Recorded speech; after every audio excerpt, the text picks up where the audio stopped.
como hacemos normalmente. Y este es el esquema, la estructura de la clase de hoy. Entonces comenzamos la clase con una exposición de una alumna del curso de la tarde, ¿sí? Que ha subido hoy hasta la noche. ¿Está la alumna? ¿Está presente? Sí, profe, por Bien, acá estoy. buenas noches. Luego continuamos con una muy breve encuesta, les prometo, referida a lo que está un poco más atrás, que es el tema del primer parcial, ¿sí? Tanto teórico como práctico. Me traje algunos avisos, hoy es la última clase del primer cuatrimestre, así que me permití traerme unos poquitos avisos que, como siempre, hacen a la asignatura, ¿sí? Por eso es que los traigo. Vamos a recibir, si hay comentarios, quejas, lamentos, lo que fuera, respecto al primer parcial práctico, de los que rindieron, obviamente. Luego vamos a tener una aproximación, no explicación, aproximación al TP3, con énfasis sobre todo en la importancia de un TP1 y TP2 consistentes, ¿sí? Eso lo va a explicar la ingeniera Puebla. Tenemos después un cuestionario referido a lo que hemos visto hasta ahora de Balance Scorecard, ¿sí? Donde vamos a usar el Menti nuevamente, con algún premio, como siempre, al mejor clasificado, premio que se cobra en el segundo parcial, ¿cierto? Obviamente. Y al final, y nuevamente un poco anticipándonos a lo que es el TP3, vamos a plantear, si hay tiempo, algunas variaciones a los estados contables, que son el foco, o uno de los focos del TP3. El TP3 tiene dos focos, y lo referido a indicadores. Vamos a intentar dar algunos ejemplos de variaciones y que ustedes entiendan por qué las cosas varían en los estados contables y con qué norma, con qué regla varía. ¿De acuerdo? Bien, siguen dando gente, estamos mitad de año y siguen llegando tarde. Bueno, bien, entonces comenzamos con la exposición de la alumna Janina. Esperen que la busco para dejarla, aquí está, habilitarla para que comparta su pantalla. Ya estaría Janina, yo dejo de compartir lo mío, apago mi cámara. Así que cuando quieras, compartes tu pantalla y comienzas. Bueno, profe. Buenas noches. Yo soy Janina Gómez, como bien presentó el profe. Soy alumna del curso 5 de 2 y esta noche voy a estar exponiendo sobre el presupuesto provincial de Córdoba en el 2021 y voy a ir haciendo comparaciones con el 2020. Primero voy a introducir algunos conceptos generales abarcando qué es el presupuesto provincial, cuáles son las etapas de formulación, el ámbito de aplicación, es decir, los organismos que abarca, también una breve introducción sobre qué son los ingresos y los gastos en dicho presupuesto y por último un análisis del escenario en el cual se va a pronosticar dicho presupuesto. La segunda parte de esta exposición es la parte numérica del presupuesto, es decir, donde voy a realizar la presentación del gasto público, de los ingresos y resultados, de las inversiones y del endeudamiento junto con las comparativas con el año anterior. Como bien dije, voy a empezar por los conceptos generales, teniendo en primer lugar qué es el presupuesto. El presupuesto provincial es el plan de gastos y recursos del Estado provincial para un determinado año. En este plan, el Estado provincial calcula el total de los gastos para el año en escuelas, hospitales, caminos, sueldos y salarios, en función de las políticas que ejecutará y la inversión pública que desarrollará, conjuntamente con los ingresos que proyecta recibir. Para la conformación del presupuesto se siguen una serie de etapas, donde la primera es la formulación, donde se fijan los objetivos a mediano y largo plazo, y el gobierno provincial lo elabora antes de que comience el año y lo envía a la legislatura. Luego le sigue la discusión y aprobación en la legislatura, donde el proyecto es estudiado, discutido y modificado. Luego se lo trata en sesión y se lo convierte en ley.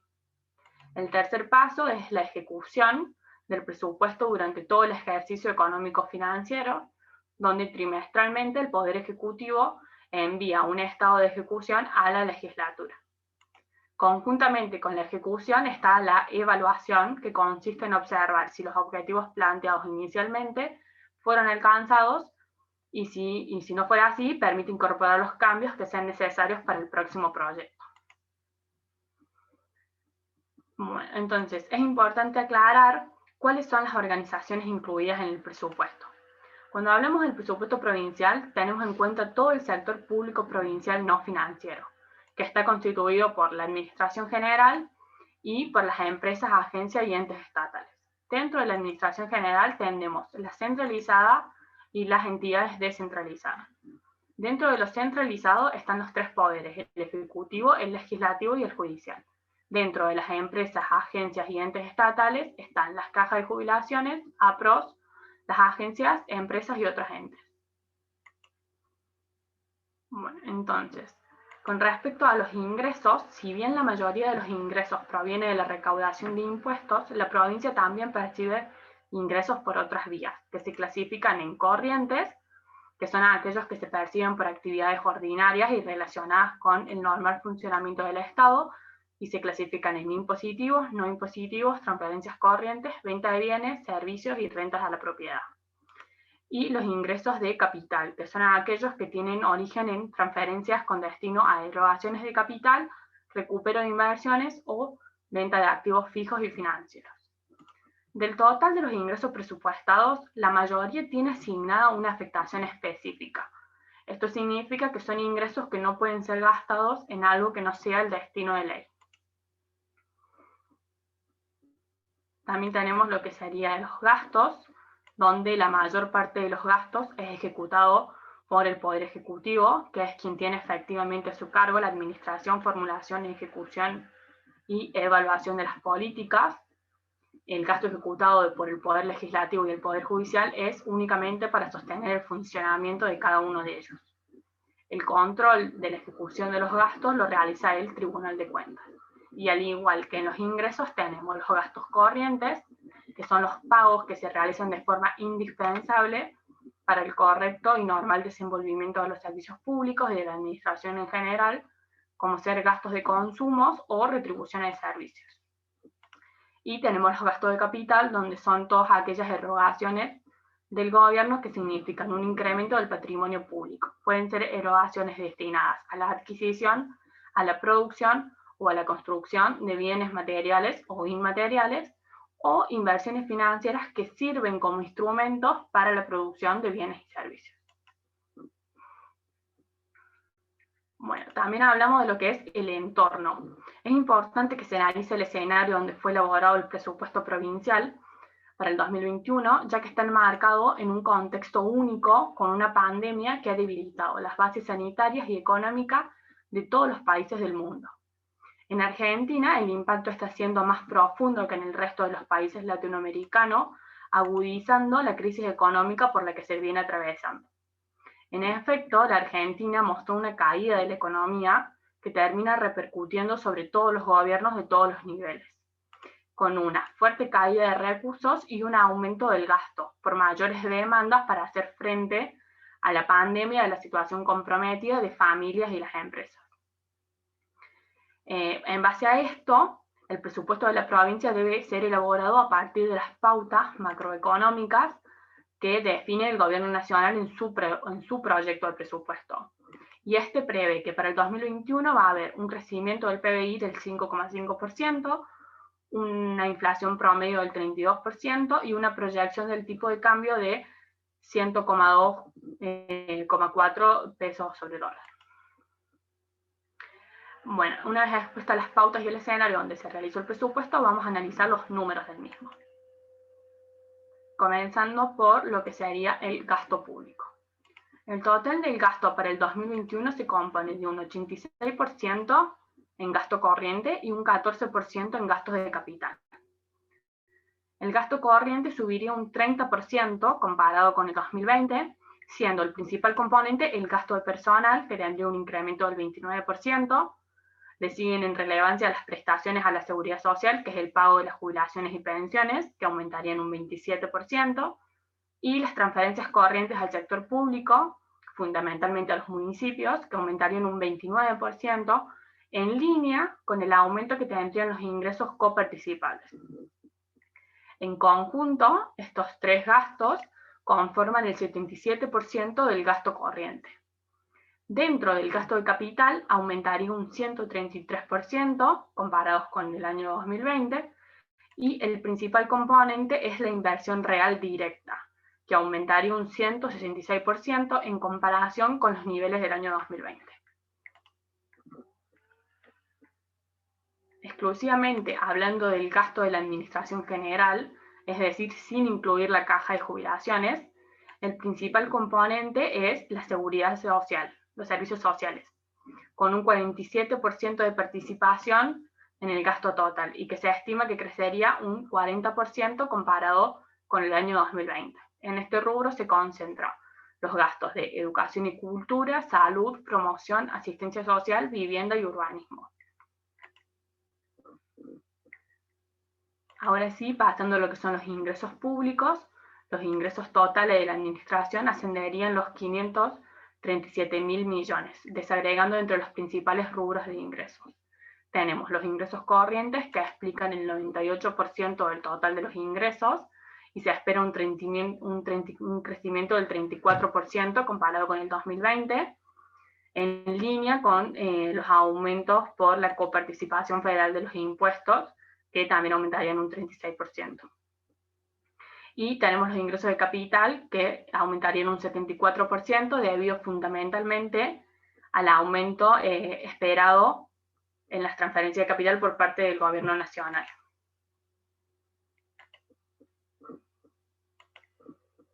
Bueno, en este gráfico podemos ver, como hablábamos al principio, que el 75% de los ingresos provienen de los tributos, tanto de origen provincial, como son los ingresos brutos, inmobiliarios, sellos, automotor, como los de origen nacional a través de la coparticipación federal. Bueno, ahora tenemos lo que es el resultado corriente y financiero. El resultado corriente es la diferencia entre ingresos corrientes y gastos corrientes, y muestra la capacidad del Estado para financiar su funcionamiento habitual y los recursos con los que dispondrá para aumentar el stock de capital de la economía. Y el resultado financiero considera la totalidad de los ingresos menos los gastos del sector público. Considerando la administración general, es decir, sin la caja de jubilaciones, el resultado corriente ascendería a un 52% comparado con el 2020. Y con respecto al resultado financiero, se ve una disminución del 56%, pero el resultado sigue siendo superavitario. Para el caso de la administración pública no financiera, es decir, incluyendo la caja de jubilación, ambos resultados se reducen, dando un resultado financiero deficitario, principalmente por la caja de jubilaciones, lo que voy a explicar más adelante. En estos gráficos podemos ver también cómo existe un superávit cuando consideramos a la administración general, y cuando agregamos la caja de jubilación a PROS y otras agencias se vuelve deficitario. Como bien decíamos, la caja de jubilación está en déficit. Este déficit se estima que siga aumentando a futuro, debido principalmente a la dinámica poblacional y el crecimiento de la expectativa de vida. Dado que el 99% de los gastos de la caja de jubilación y pensión corresponden a las prestaciones de seguridad social, es decir, al pago de las jubilaciones y pensiones, mientras que solo el 1% corresponde a gastos operativos, del personal, bienes y servicios, etc. En 2020, el déficit de la caja de jubilaciones ascendió a unos 20.000 millones. Para el 2021, este déficit alcanzaría en casi los 24.000 millones. Y este resultado surge de considerar los ingresos de la caja, compuestos fundamentalmente por los aportes y las contribuciones provinciales, y restar los gastos compuestos por el pago de las jubilaciones y pensiones. En 2021, el déficit se financia a través de dos fuentes: por transferencias del ANSES, que para este año se espera que cubra el 66% del déficit, y el 34% restante a través del Tesoro Provincial. Bueno, El plan, ahora vamos a hablar de lo que son las inversiones de este presupuesto. Ascienden a 67.000 millones, de los cuales 60.000 millones corresponden a obras públicas, mientras que 7.000 millones son gastos en bienes de capital. Del total de las obras públicas, el 42% se proyecta que sean obras viales, el 17% corresponden a edificios varios, mientras que el 15% a acueductos, de obra y agua potable, conformando así el 75% de las inversiones. Luego están inversiones en viviendas, a escuelas y aulas, hospitales, gasoductos y cloacas, sistemas fluviales, que completan el otro 25% restante. Por último, tenemos lo que es el endeudamiento previsto, ya que hay que financiarse de alguna forma el Estado, y tenemos un déficit financiero de 18.200 millones, más el pago de la amortización de la deuda, que asciende a 26.800 millones, que se cubrirían a través de préstamos por aproximadamente 16.000 millones y la toma de deuda por parte de ASIF, que es la Agencia de Córdoba de Inversiones y Financiamiento, para financiar su estructura y la infraestructura en general por aproximadamente 29.000 millones. De esta manera finalizamos todos los puntos que se plantearon en un inicio y quiero agradecer por la atención y cualquier duda que tengan pueden preguntarme ahora o mandarme un mail, y también dejo adjuntados los links con los que pueden ampliar la información y de la cual yo saqué toda la información expuesta.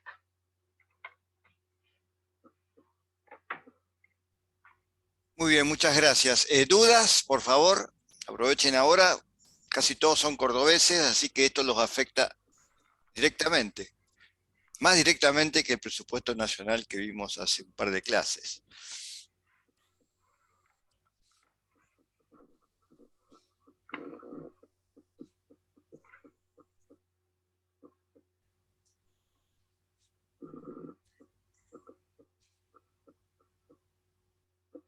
No hay dudas. Bueno, pregunto yo entonces. No pregunto, simplemente observaciones. ¿Podés ir a al slide de ingresos públicos? Donde estaban detallados los ingresos. Ahí está, muy bien. Bueno, quería que se fijaran, a ver, un minuto, a ver si puedo, sí. Quería que se fijaran, fíjense, tributos de origen provincial, 21 el monto, y de origen nacional, fíjense el monto, mucho más importante, ¿cierto?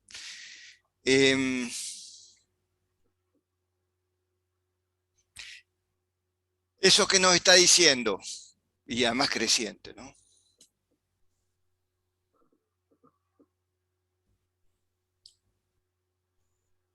Que la mayor fuente de ingresos es del origen Es nacional. origen nacional, o sea que a pesar del localismo que distingue a los cordobeses, tenemos una fuerte dependencia del gobierno nacional, ¿cierto? Por esta vía. Seguramente este monto, vos me corregirás, Janina, corresponde a la coparticipación, ¿cierto? Sí, sí, es la coparticipación. Bueno, la coparticipación, creo que ya todos lo saben, pero nunca está de más aclararlo, es un mecanismo de redistribución de ciertos tributos nacionales, no todos, en forma automática. Trabaja como una planilla Excel que la nación informa cuánto se recaudó, no sé si día a día, semana a semana. Hay porcentajes por provincia y eso se acredita directamente en la cuenta de cada provincia. Eso es automático, o sea que depende fuertemente de parte de los impuestos nacionales, parte, porque muchos impuestos no se coparticipan. Nuestros senadores y diputados provinciales alegremente sacrifican, digamos, a las provincias y le ceden a la nación impuestos que la nación no está obligada a coparticipar. Y que coparticipa sobre una base arbitraria, digamos, ¿sí? Por amiguismo o por afinidad, lo cual no está bien en principio. Eso es un punto que necesitaba que ustedes tuvieran claro. Cuando el gobierno toma ciertas decisiones, el gobierno provincial, digo, no es totalmente autónomo, porque tiene una dependencia de fondos nacionales. Y esa dependencia se concentra ¿dónde? Bueno, andá a la caja de jubilaciones. Andá al slide, por favor, de jubilaciones. Yo voy a borrar. No, acá están los resultados, no sé qué. No, la parte de eso. Entonces está en déficit y lo que es peor es un déficit creciente. Es un déficit creciente. ¿Y cómo se financia ese déficit? Bueno, con aportes también de la nación, vía ANSES, ¿cierto? Y eventualmente aportes extraordinarios que la nación cede a la provincia. Entonces, esto es un déficit crónico y creciente. De hecho, fíjense, todo es pago. No hay posibilidad de inversiones ni de préstamos, ¿sí? Entonces, es un tema grave porque además de ser un déficit, es un déficit creciente por los motivos que dijo Janina. ¿Esto cómo se corporiza? Uno dice, pero ¿por qué ese semejante déficit? ¿Dónde lo vemos ese déficit? ¿Y dónde lo vemos? Cuando hay más gente joven que no está trabajando. Bueno, eso es uno de los motivos, claro, muchos de ustedes lo conocen dramáticamente, ¿cierto? Gente que no trabaja en blanco, no aporta, digamos, a los fondos provinciales ni nacionales. Y se ve también en el monto de las jubilaciones. Obviamente no tengo los números, pero si uno se tomara el trabajo de calcular la jubilación promedio de Córdoba, es claramente promedio de todo, de la más pequeña a la más alta, un promedio, es claramente superior, muy superior a la jubilación promedio nacional, muy superior. Y estaba con cláusulas de ajuste a su vez también más generosas. O sea que las jubilaciones cordobesas son, al menos relativamente frente a las nacionales, muy buenas cuando uno toma los grandes montos, ¿sí? Bueno, eso tiene un costo, no es gratis. Tener buenas jubilaciones de todos los entes provinciales, municipales, EPEC, todo lo que ella mencionó, no es gratuito.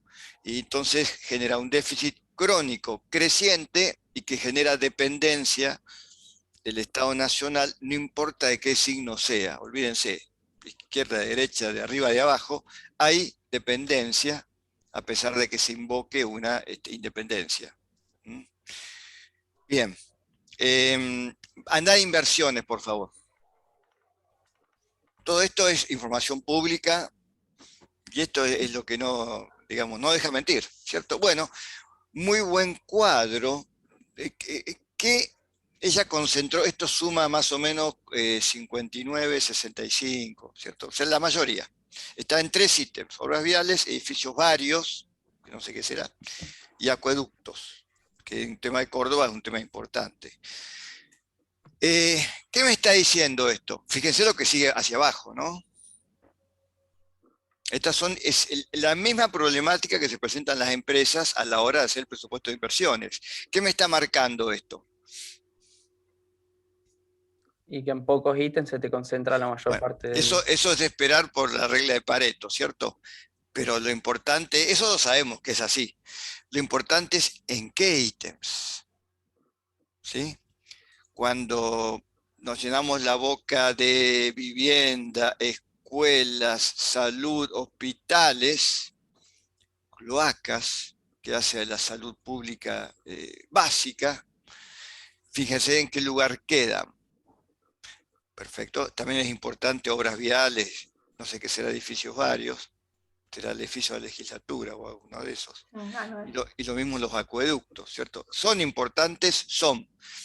El tema es que concentran la gran mayoría del presupuesto en cuanto a inversiones. En las empresas se da la misma discusión, obviamente sobre otras bases, ¿no? Ahí no se discuten necesidades sociales, pero es muy fuerte la discusión porque los fondos son finitos. Son los generados por el flujo de fondo, básicamente, más lo que podamos pedir prestado, que justamente Janina detalló cómo se financiaba esto. Parte con préstamos y parte con emisión de deuda. Bueno, acá está clara entonces las prioridades del gobierno. Entonces, cuando ustedes escuchen que la educación, que la salud, ¿qué más? Y que la vivienda de las clases más necesitadas, fíjense en qué lugar quedan las inversiones referidas a esos tres ítems, ¿sí? Suman el 23 frente a esto que es más del 50.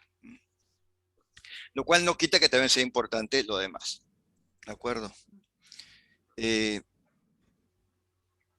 Bien. Listo. ¿Alguna observación más que quieran hacer? Muy bien. Es muy importante, gente, lo vimos con el nacional y ahora con el provincial. El presupuesto nos dice exactamente cuáles son las prioridades de los gobiernos, cómo se van a financiar los gobiernos, más allá de lo que declamen. Porque estos son números puros y duros, ¿sí?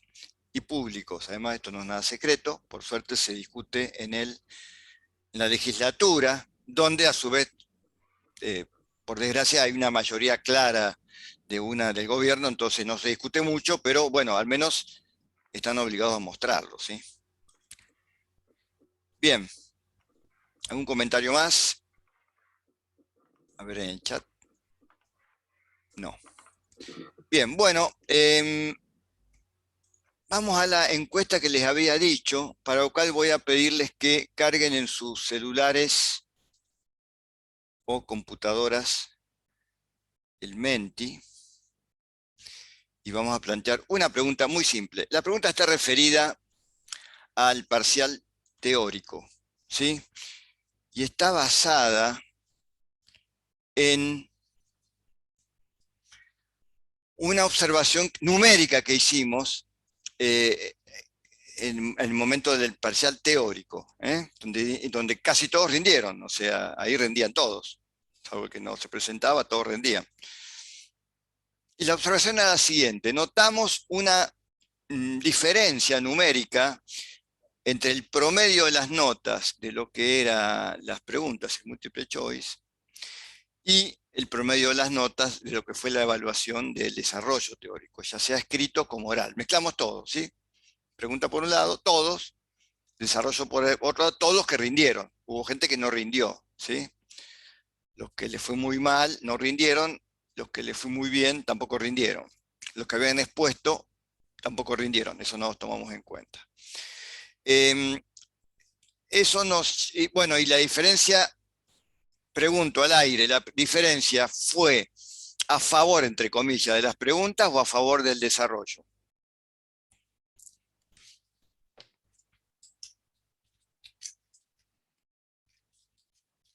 ¿Qué les parece? Percepción alumno. De las preguntas. ¿Las preguntas calificaron mejor que el desarrollo? Sí. Bien, bueno, así fue.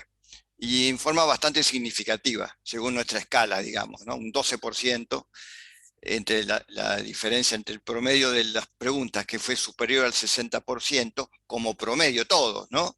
Los muy buenos, los muy malos. Y en cambio el promedio de desarrollo fue menor al 60%. La diferencia entre ambos era del orden del 12%, que nos pareció bastante, ¿cierto? Bueno, entonces y a su vez tomamos desarrollo de dos maneras, escrito y oral, lo cual también tuvo resultados. En los dos casos siempre la nota del desarrollo fue menor a la de las preguntas, en los dos casos. O sea que creemos que tampoco se debe a eso, pero nos llevó a preguntarnos cómo ustedes ya ahora saben cómo fue el examen del desarrollo. Algunos rindieron oral, otros escrito, otros no rindieron, pero los que no rindieron preguntaron: ¿cómo te fue? ¿Cómo te tomaron? ¿Cómo viene la mano? ¿Cierto? ¿Qué onda? Entonces nos lleva a preguntarnos a nosotros cómo creen que prefieren, o cómo prefieren rendir el desarrollo teórico, si oral, escrito o le da lo mismo, digamos. que puede ser una tercera alternativa. Y sobre eso montamos la encuesta. Yo ahora voy a escribir en el chat el código para que todos lo lean. Un minuto, por favor. ¿Esto para qué nos sirve? Bueno, para diseñar nuestro segundo parcial. Ahí está el código, lo leo. 9113843. 9113843. Ya pueden empezar a hacerlo. Esto es obviamente anónimo, es una encuesta. A ver, me dice que está cerrado. No sé por qué me dice que está cerrado. No pueden hacerla. Voy a intentar abrirla.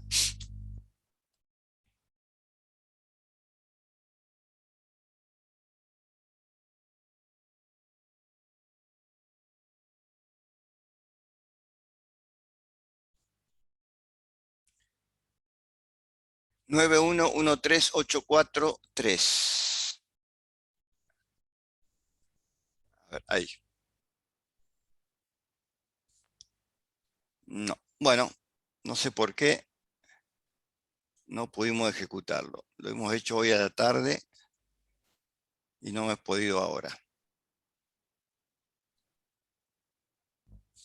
Profe, cualquier cosa en Zoom se pueden hacer las encuestas. Sí, no, ya sé, pero yo quería hacerla por este método para repetir la de la tarde. Bueno, de todas formas no importa, la vamos a intentar repetir más tarde, mientras dedicamos la clase a otro punto.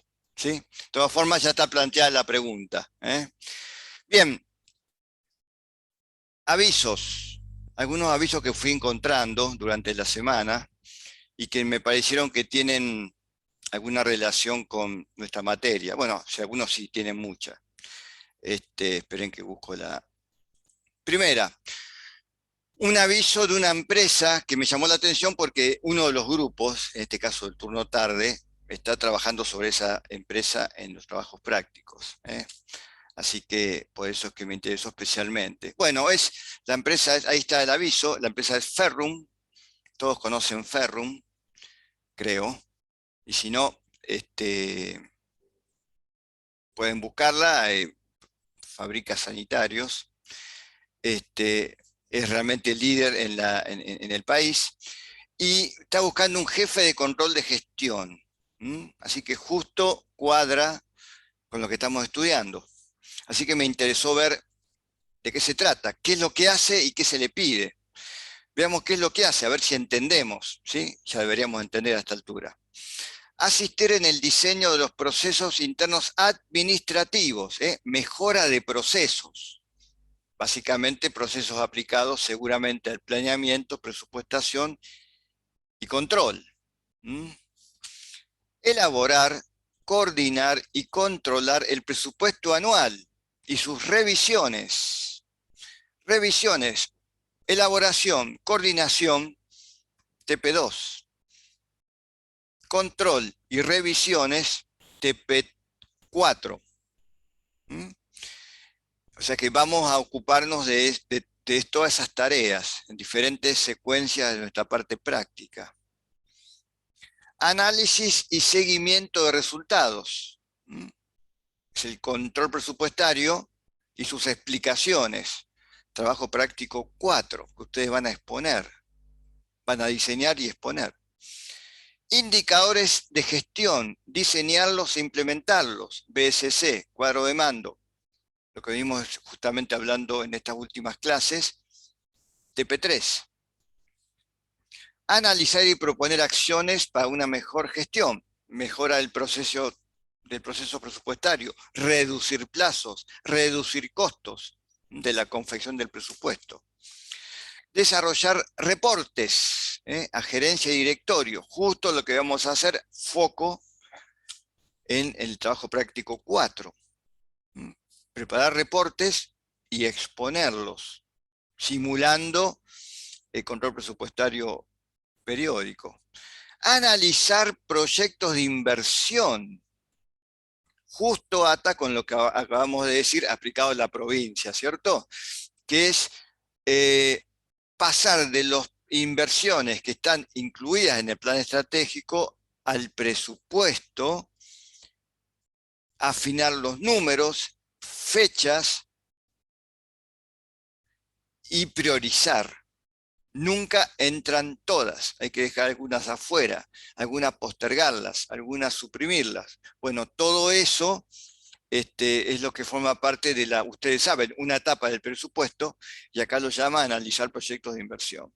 Normalmente la evaluación de proyectos, lo que ustedes estudian o deberían estudiar en EPI, eso es un proceso previo al presupuesto. Se hace en la etapa de planeamiento. Es donde se deciden las inversiones a 1, 2, 3 años. En el presupuesto ya se toma eso y se afinan los números y eventualmente se hacen modificaciones, cambios o ajustes. Y fíjense esto, seguimiento del capital de trabajo. Apareció el capital de trabajo en Ferrum también. O sea que no es una idea peregrina de la cátedra, sino que es algo que es permanente foco de atención. Seguimiento del capital de trabajo y por ende, como resultante de eso, mejoras o desmejoras del cash flow. Porque ustedes saben que las variaciones de capital de trabajo tienen incidencia directa en el flujo de fondos. ¿De acuerdo? ¿Alguna duda hasta aquí con las tareas del puesto? ¿Algo que crean que está fuera de foco? Vamos a ver qué se le pide. No voy a ir por orden. Iniciativa, planificación y organización. Si tomamos el cronograma presupuestario que ustedes mismos han hecho, se habrán dado cuenta de que es una inmensa cantidad de áreas involucradas. La cantidad de gente dependerá del tipo de empresa, pero son muchas áreas, muchas funciones, a lo largo de varias semanas. Eso hay que coordinarlo, hay que organizarlo. El Gantt famoso ya de por sí prepararlo es una tarea bastante compleja, así que se piden habilidades de planificación y organización. Bueno, buenas relaciones interpersonales, lo dijimos en marzo. Debo interactuar como control de gestión con todas las áreas de la empresa, absolutamente todas, y entenderlas y hacerme entender. Y eso implica capacidad de escucha y buenas relaciones interpersonales. Intentamos que algunos de ustedes esto lo ejerciten en el trabajo en grupo que ustedes mismos no forman totalmente. Entonces los fuerza, en cierta manera, a amoldarse a modalidades de trabajo diferentes, personalidades diferentes, como va a ser en la vida real, si trabajara en control de gestión.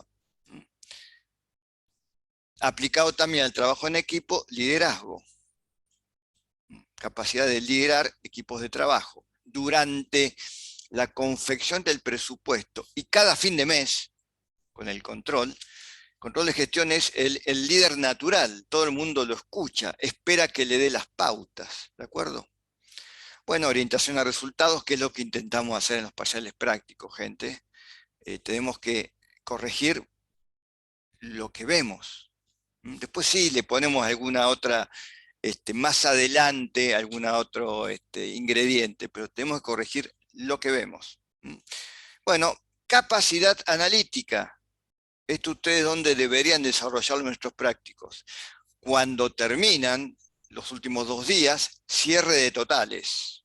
Verificar que los grandes números sean coherentes. Van a hacerlo en el TP3. Coherencia con los objetivos estratégicos, indicadores versus objetivos, analizar variaciones de los presupuestos, ¿de acuerdo?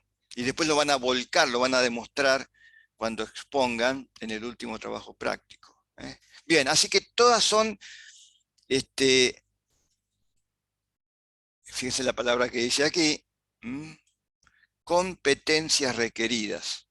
No dice conocimientos requeridos, dice competencias, que es como comenzamos el año, y es lo que intentamos, mal o bien,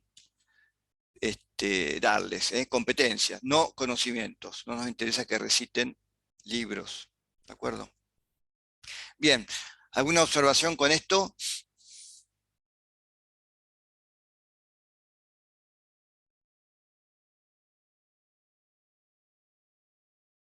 Bueno, hay una película española muy famosa, búsquenla en Google, que se llama Solos en la Madrugada.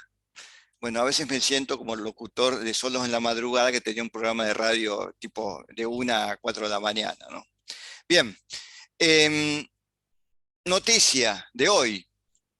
Restringen el gas a la industria. ¿Qué relación tiene esto con nuestros presupuestos? ¿Alguno que me lo explique?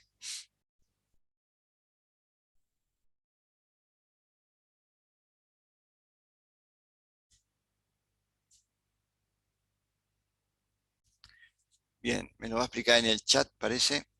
Aumenta. ¿Qué es lo que aumenta, María Paz?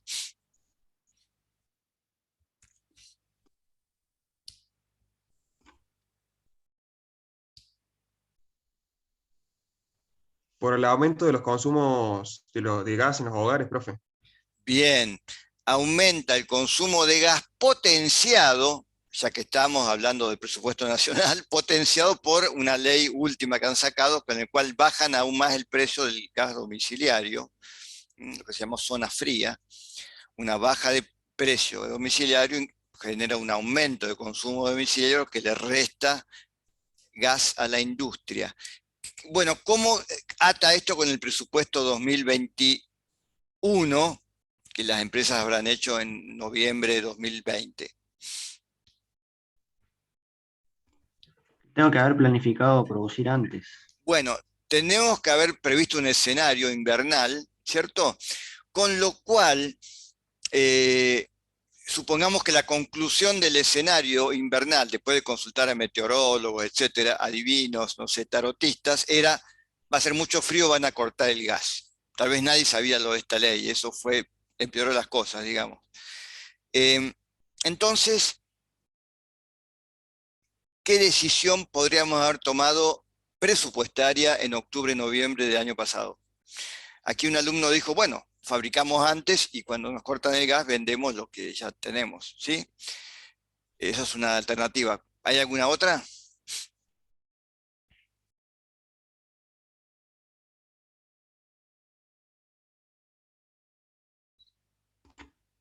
Y hacer alguna inversión para cambiar el método. Cambiar el combustible, usar combustible El combustible, alternativo, claro. ¿cierto? Muy bien, fuel oil, lo que fuera, ¿sí? Carbón, lo que sea. Y eso implica inversiones, y las inversiones hay que planificarlas.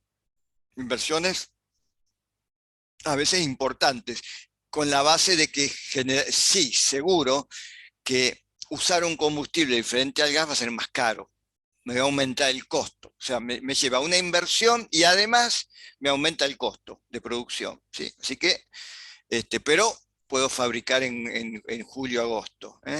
Bueno, una tercera es ni fabricar antes, ni hacer nada y no fabricar y no vender. Eso siempre existe, es siempre una alternativa. Bueno, en todos los casos, fíjense que son decisiones presupuestarias. Quemar otra cosa generalmente me implica, ya dije, inversión en mayores costos. Fabricar antes, ¿qué implica? Aumento de capital de trabajo. Muy bien. ¿Y eso qué implica? Faltante de fondos, ¿qué implica? Endeudamiento. ¿Sí? El aumento de capital de trabajo se financia ¿con qué? Con pasivo. Generalmente pasivo corriente. Y eso tiene un costo financiero. No me va a aumentar el costo de fabricación, gente, porque a mí fabricar en abril me cuesta lo mismo que fabricar en julio, ¿sí? Si fabricara, en principio, ¿sí? Pero me aumenta el costo financiero porque debo estoquear, y eso hay que financiarlo. Entonces, lo que no se ve en la línea de costo de mercadería vendida, se ve en la línea de gastos financieros. Y eso hay que tenerlo claro en el presupuesto. ¿Sí? ¿De acuerdo? Bien, entonces fíjense que todo esto que estamos comentando son decisiones que se tomaron seguramente en octubre, noviembre del año pasado, cuando hacía calor, y que hoy estamos entonces en base a lo que decidimos, tomando acciones hoy más o menos cubiertos en lo que es el aspecto económico y financiero. Si tomamos la decisión errónea, podemos estar pagando hoy fuertes costos, o económicos, o financieros, o ambos. Muy bien, último. Hace un tiempo les mostraba los números de vacunación, ¿cierto? Apuntando a un punto particular. Y donde en ese momento, cuando se los mostré, la noticia era que no había vacunas, no llegaban vacunas, etc. Hoy han llegado muchas vacunas. Entonces, hoy el problema no es que no hay vacunas. ¿Cuál es el problema? Y veamos. Llegaron 25,7 millones, se distribuyeron 25 millones y se aplicaron 21 millones. O sea que entre esto y esto hay más o menos 4 millones de vacunas distribuidas, no administradas, no aplicadas. ¿Qué es eso conceptualmente? Aumento de capital de trabajo. Capital de trabajo, stock.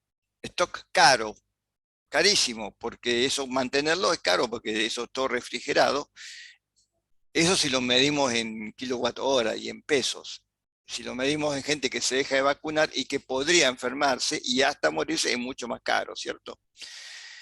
Bueno, entonces lo que era un problema de compra, logística de aprovisionamiento, ahora es un problema de logística de distribución y de aplicación, digamos, ¿no? De entrega a cliente final, por decirlo de otra forma.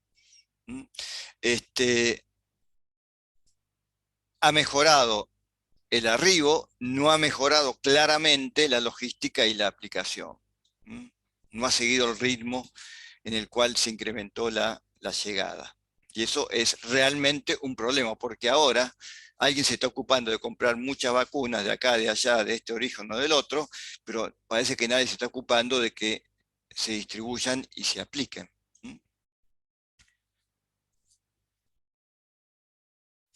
Muy bien. Bien, así que esas son las novedades que quería pasarles. Bueno, vamos entonces a comentarios del parcial práctico. Comentarios, quejas, lamentos. Obviamente de los que rindieron, ¿no?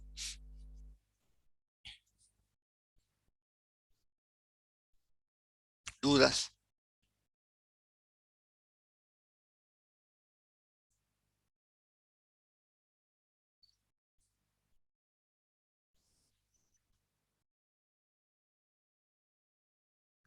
Bueno, nosotros, como somos gente bien pensada, creemos que si no hay ningún comentario ni queja, estaba todo bien.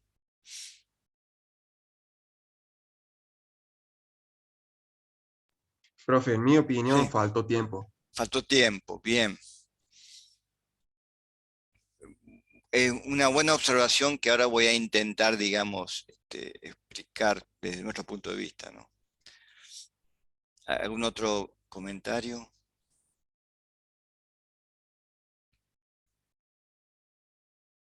Profe, si tenemos alguna duda con correcciones, ¿eso cuándo se puede ver? Bueno, muy bien. Estamos en proceso de corrección, que como ustedes se darán cuenta, porque hicieron el parcial, no es fácil corregir. Además, somos varios los que corregimos, estamos corrigiendo, y luego de corregir, bien, tenemos un proceso de homogeneización, digamos, ¿sí? Que tampoco es simple, pues somos varios los que corregimos y son muchos parciales. Terminado eso, entonces van a estar las notas y avisaremos. Están las notas.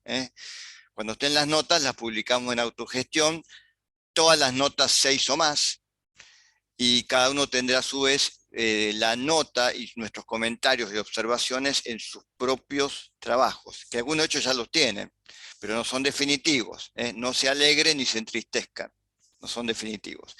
Cuando sean definitivos, le avisamos, son definitivos. Entren y lean. Cuando lean, esperamos nosotros, porque estamos trabajando para eso, para que entiendan lo que lean y sepan por qué en lugar de 20 tenían 10, o de 20 tenían 2, o tenían 20. Que entiendan.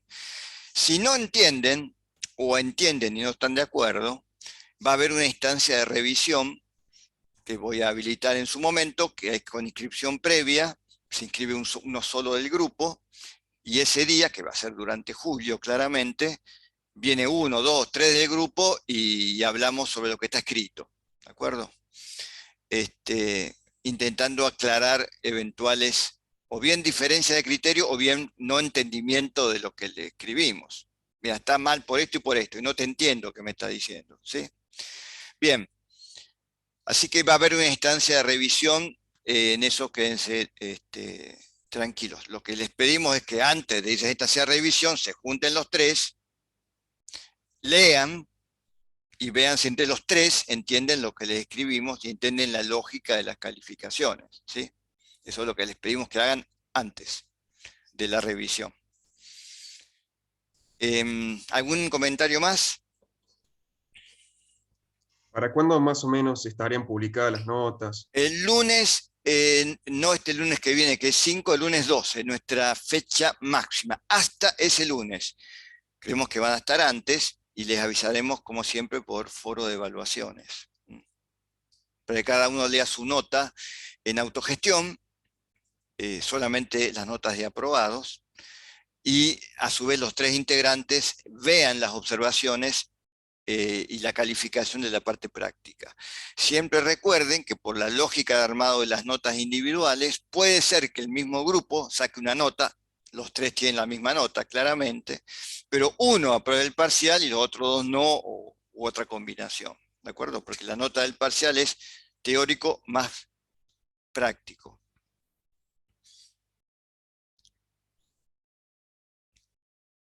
¿Alguna duda más?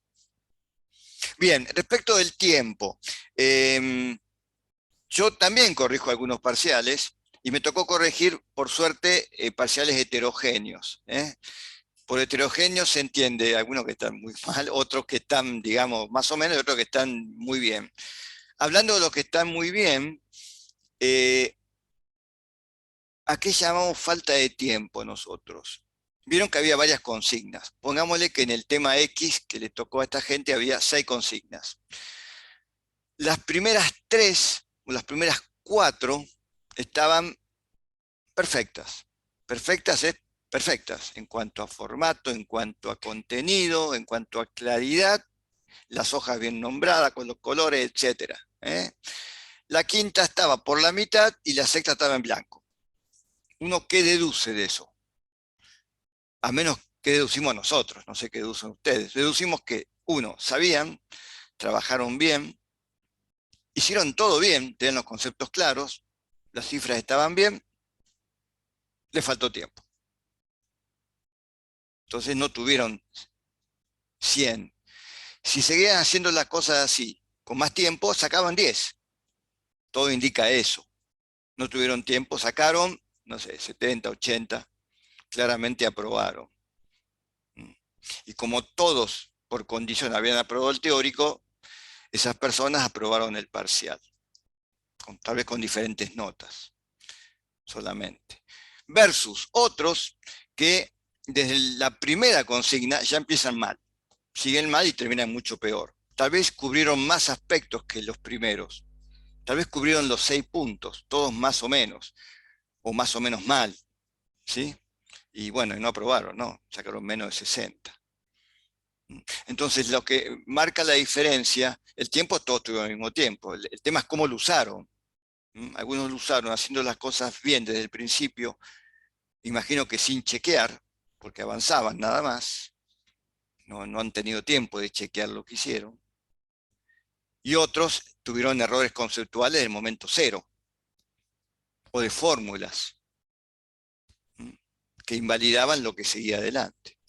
Ambos tuvieron al mismo tiempo, ambos grupos digo, ¿no? Tuvieron al mismo tiempo, pero trabajaron de manera muy distinta. Bueno, entonces, sí, estaba difícil hacer todo bien, perfecto en el tiempo. ¿Era posible? Sí. Pero hay faltas de tiempo y faltas de tiempo, digamos. Lo que realmente es falta de tiempo te puede limitar la nota, si vos sabés, no vos, digo, el grupo trabajó bien, con conocimiento y bien coordinados, y te puede trabajar no hay tiempo que alcance si no tenés los conceptos claros, y tenés que revisar todo, porque revisar lleva un 10-20% más de tiempo, ¿de acuerdo? Bueno, así que eso es lo referido al tiempo, tal cual lo encaramos nosotros, ¿cierto? Bien,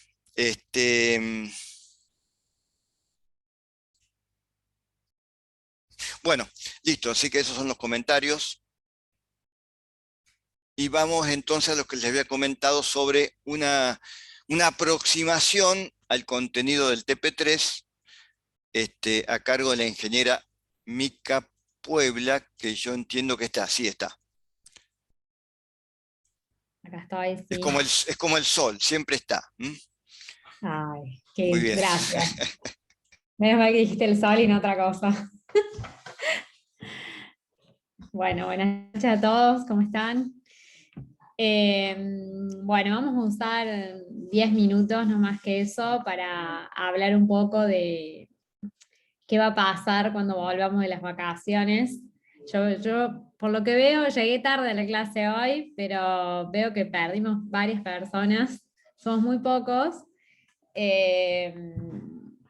Las vacaciones todavía no empezaron, creo que empiezan la semana que viene.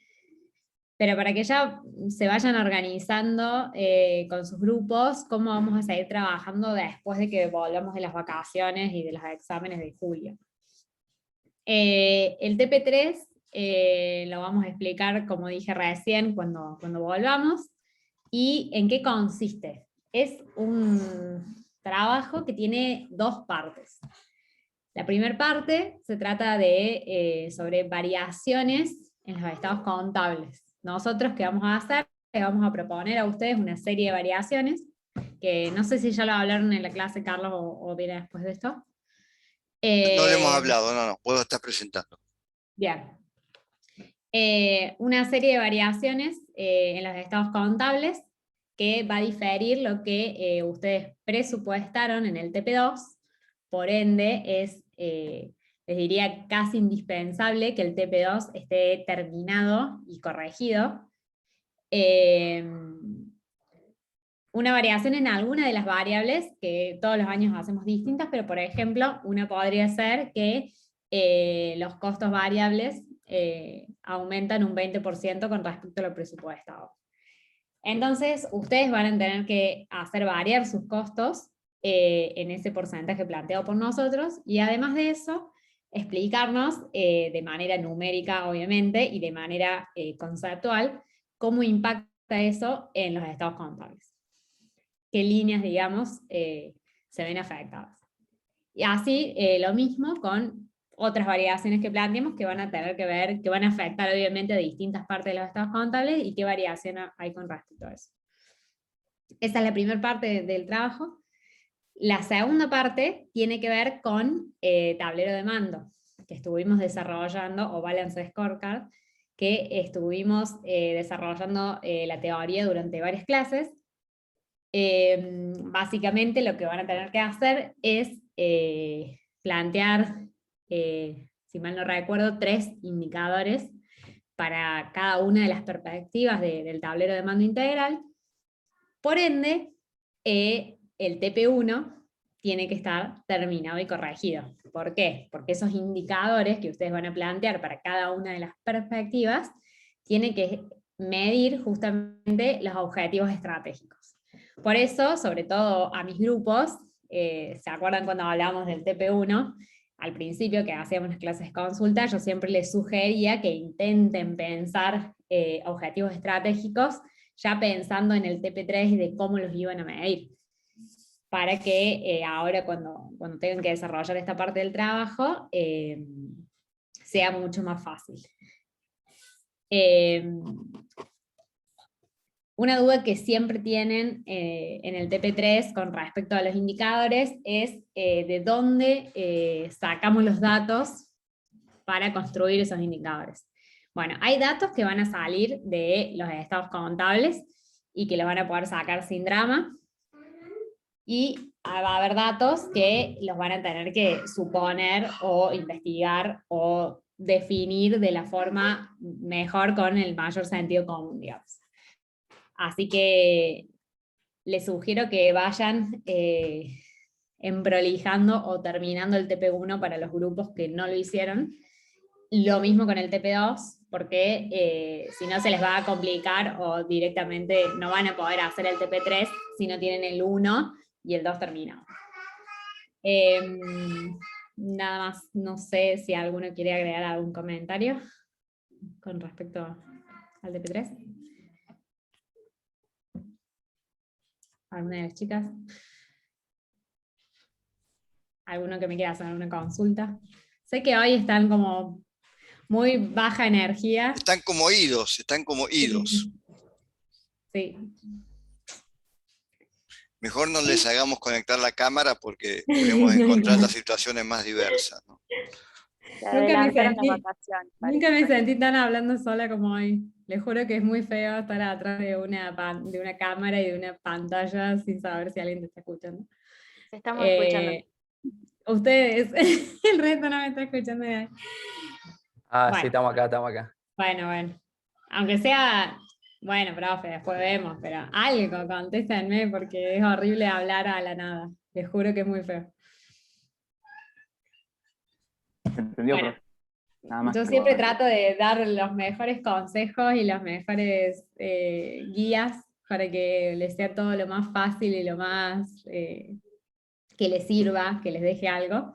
Así que estos fueron mis consejos para el TP2. Obviamente, para el TP3. Obviamente que la explicación va a ser mucho más extensa que esto que fue un Avant Premier. Lo vamos a ver bien en detalle y después vamos a desarrollar algunas cositas más. Pero para que se dediquen este mes de impas que hay para terminar el TP1 y el TP2, los grupos que no lo tienen bien cerrado todavía. Bueno, eso es todo. Bueno, yo básicamente solamente agregaría que la mayor dificultad o facilidad del TP3 está muy relacionada con lo sólido, lo estructurado que estén el 1 y el 2. ¿Sí? O sea, puede ser desde un paseo hasta algo imposible de resolver, según de qué base venga. ¿De acuerdo? Claro, porque bien dije que además, o sea, no solamente la variación la tienen que explicar de una manera teórica y de una manera numérica, y obviamente que lo numérico tiene que responderse a lo teórico. Eso es lo que dice el ingeniero, que si una estructura que no sea sólida no va a variar de la forma que debería. Entonces, es importante eso, que ustedes confíen en su TP2 y sepan que su TP2 está bien hecho y que si ustedes varían el costo, van a variar estas líneas y no van a variar estas otras. Por eso siempre pedimos la explicación teórica y el respaldo numérico. A eso se refiere el ingeniero. Muchas gracias, Bueno. Mica. De nada. Ahora vamos a hacer un experimento, ya que no funcionó, bueno, yo insisto, así que armé la misma pregunta en el sistema del Zoom, según me sugirió el alumno, gracias. Así que la estoy largando, sí, es la misma pregunta. Si esto es anónimo, si prefieren oral, escrito o es indiferente. Y después en base a eso haremos un par de comentarios.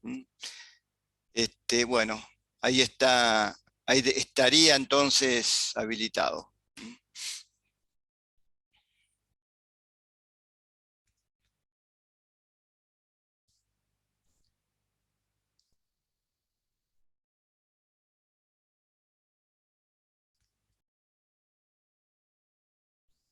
Los docentes no responden, obviamente, así que va a haber menos respuestas que asistentes, ¿no?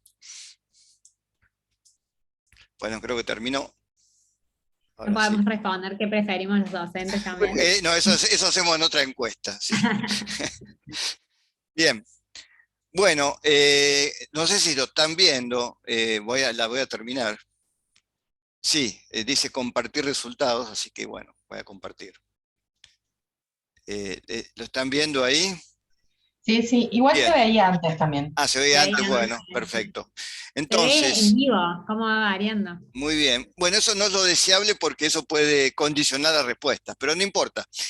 Fíjense que entre escrito y oral, listo, son el 93%, claramente todo. Muy poca gente le es indiferente, 2.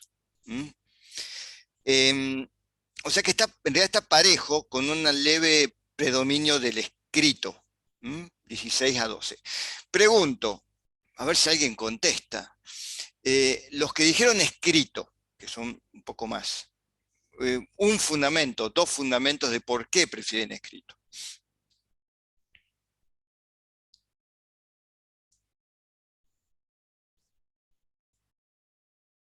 Y profe, aunque el tiempo sea acotado, tenés tiempo para pensarlo, más o menos estructurarte y armarlo, digamos.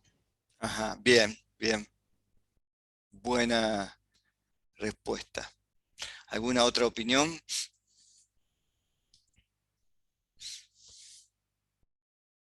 Bien, los que eligieron oral, que son 12, también son varios. ¿Algún fundamento de por qué eligieron oral?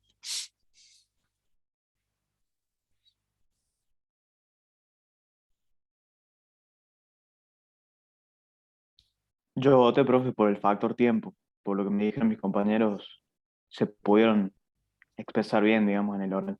En cambio, los del escrito me contaron que fue muy limitado. Ajá. Eso fue el ¿Vos, motivo. vos rendiste oral? No, Ah, no, no. no rendiste. Bien.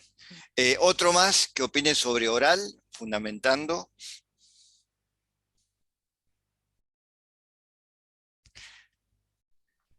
Fíjense que los dos mencionaron tiempo, pero en sentido inverso, ¿cierto? El que prefiere Estaría escrito bueno dice, escuchar alguna experiencia de alguien que haya rendido uno o el otro y que a diga ver, qué cosa hubiera preferido.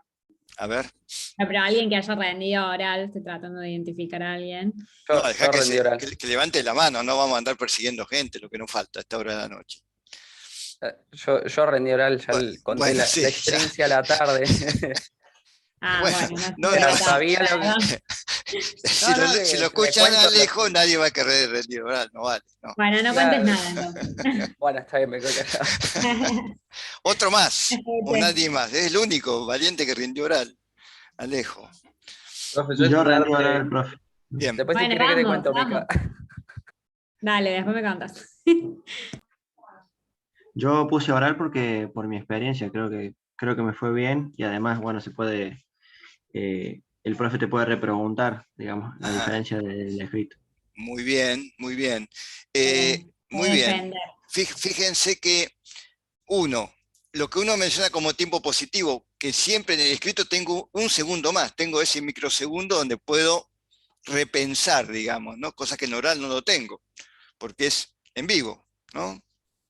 profe, Pero a su vez me juega en contra que en el escrito tengo que escribir y hay un tiempo acotado, se me acaba, ¿cierto? Sí, Bertaina, ¿qué decías? no, me gustaría saber si el que dio esa opinión rindió de escrito, porque yo no Bueno, sentí que no, tuviéramos un no, no, tiempo no, más. no, no, De hecho, no, no, no, espera, creo que malinterpretaste. Eh, el tiempo era el tiempo para leer la pregunta como todos los tiempos nuestros. Y el que sabe, lee y escribe. Si se pone a preguntar, pensar, vos podías buscar en alguna no, bibliografía, claro, claro, el tiempo no te alcanzaba. Pero lo que él dice que hoy a la tarde también comentaron es, en el escrito siempre tengo marcha atrás, digamos, ¿sí? bueno, Para claro, por eso repensar. justamente quería preguntarle eso, porque yo rendí el escrito y la verdad que no me pareció que tuviéramos un tiempo de marcha atrás.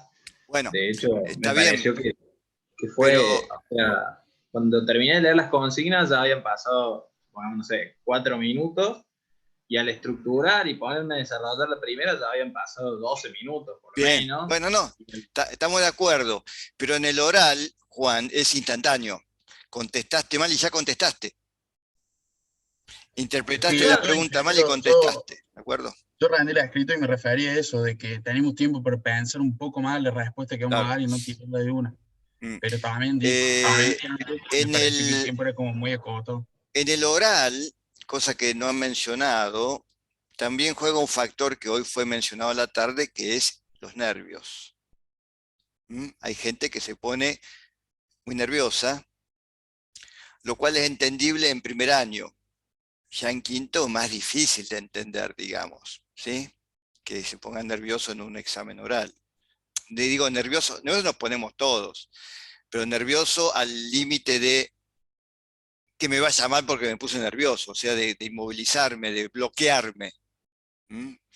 Eso es más difícil de entender. Pero bueno, eso juega también en contra en el caso del oral. Profe, por ahí otra cosa del escrito es el tema del formateo. que encima que los minutos son acotados para escribir, después tenés que estar acomodando todo eso y como que es demasiado corto el tiempo. Bien, bien. De todas formas, el formateo, viste lo que pesaba, ¿cierto? O sea, un buen contenido me hacía probar el... Sí, obvio, pero por ahí en el oral no es solamente contestar bien y bueno, esa sería la ponderación. En cambio, en un escrito como que me parece que hay más factores que tenés que considerar. En el oral, por ejemplo, también ponderamos la puntualidad, que sería la presentación. Perdón, profe, también para agregar, creo que si uno hace un texto realmente sin estructurar, porque, o sea, parte de los formatos era poner un título, y, digamos, también eso hace al contenido y a la organización del texto, entonces realmente si uno no formateaba, digamos, es muy difícil tratar de escribir bien. todo seguido que se entienda. Claro, un texto formateado y estructurado denota, da a entender claridad mental también. Eso creo que a eso te referís, ¿sí? Claro, Un orden mental. El tipo que no tiene orden mental escribe, y básicamente como salga, digamos, ¿no? Bien. Claro, bueno, y eso se llevaba unos minutos. Bien. Claro, si te olvidabas una tilde, cosas así, o una coma, tenías como que revisar todo. Bueno, no sé quién fue que habló. No, profe, Emilia. Evaluamos ortografía y el que tiene ortografía, digamos, no revisa. Es como lo mismo que dije hoy de los números en el práctico. El grupo que tiene confianza y tiene confianza en sus compañeros porque ya coordinaron previamente, simplemente trabajan, no revisan. El revisar insume tiempo, sí, claramente. Sí, pero por ahí, profe, tipeo, a mí me había pasado eso, que me marcaba la liñita roja abajo porque me iba escribiendo apurado, entonces bueno, tenías que corregirlo. Bien, bueno, sí. Fíjense que ambos planteos tienen sus pros y sus contras, digamos, básicamente. De hecho, fíjense cómo dio la votación. Y hoy a la tarde también dio muy pareja la votación. Los que estuvieron no me dejan mentir. O sea que no hay una... Nosotros en realidad, ¿para qué hicimos esto? Bueno, porque nos ayuda, nos condiciona para diseñar mejor el segundo parcial. Y porque teníamos la duda. Discutíamos entre nosotros si iba a ser 90-10, 10-90 el resultado, todos buscando oral, todos prefiriendo escrito, y vemos que no hay una preferencia marcada por uno o por otro, y a una absoluta minoría le resulta indiferente. Así que también nos sirve ese resultado, nos es útil conocerlo. Muy bien, bueno, continuamos, porque esto continúa. Ahora, ya que estamos con encuestas y con barras y gráficos, vamos a otra, pero estas ya son preguntas. Esto ya no es encuesta anónima, esto ya es con nombre. Y lo diseñó la ingeniera Carrillo, que seguramente está. ¿Estás, Mili? Hola, Carlos. Bien. Estoy, pero con problemas técnicos, así que va a presentar Anto. Perfecto. Necesito que me pongas de coanfitrión. Sí.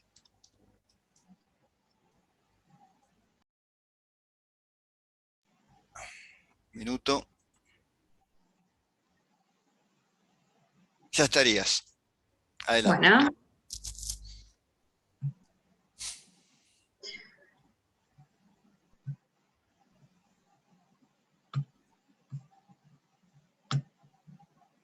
Bueno, chicos, para poner...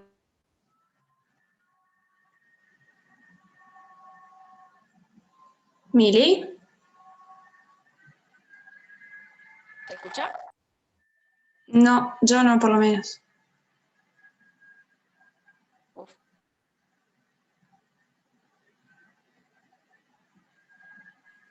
Hola, hola, ¿ahí se escucha? Sí. Ahí está, ahora sí. Nada, les decía que, bueno, este Menti es para ir abriéndoles un poco la cabeza, y los ojos y la mente al TP3, en línea con lo que comentó Mica y bueno, con lo que vamos a seguir viendo de acá hasta fin de año. El que mejor le va, como siempre, tiene un premio.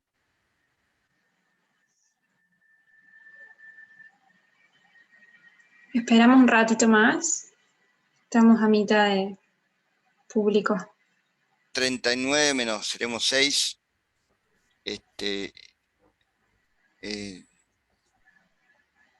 30. Un segundo, profe. Espera, en 25 largamos, Anto. Bueno, Obviamente que esto no es obligatorio, así que el que no participa está en todo su derecho, si pierde una oportunidad.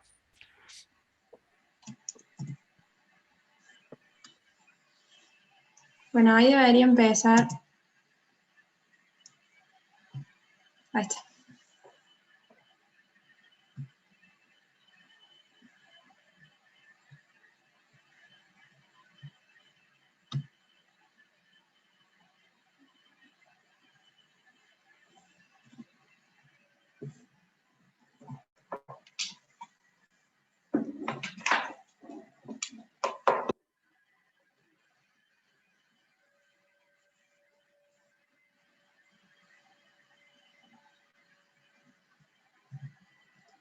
Vamos con la segunda.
A ver, vamos a ver quién se quedó con el premio.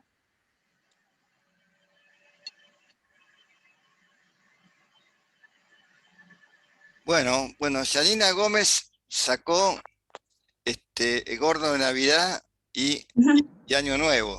Todo, se llevó todos los premios hoy. Bueno, muy bien, Yanina. Gracias, profe. Entonces, por favor, anotá, sacale foto a la pantalla, pues después nos olvidamos, y vas a tener un reconocimiento en la parte de preguntas del segundo parcial teórico, ¿de acuerdo? Muy bien. Bueno, profe. Gracias. Bueno, ahora Mili hará algunas explicaciones. Si tenés conexión, Mili, puedes hacer algunas aclaraciones sobre los resultados para los que no contestaron bien. Bueno, estoy desde el celu porque no me anda la compu, a ver si... Se escucha bien, si te acordás de memoria las Mili, preguntas. ¿querés que vaya a las preguntas? Comparto de nuevo. Dale.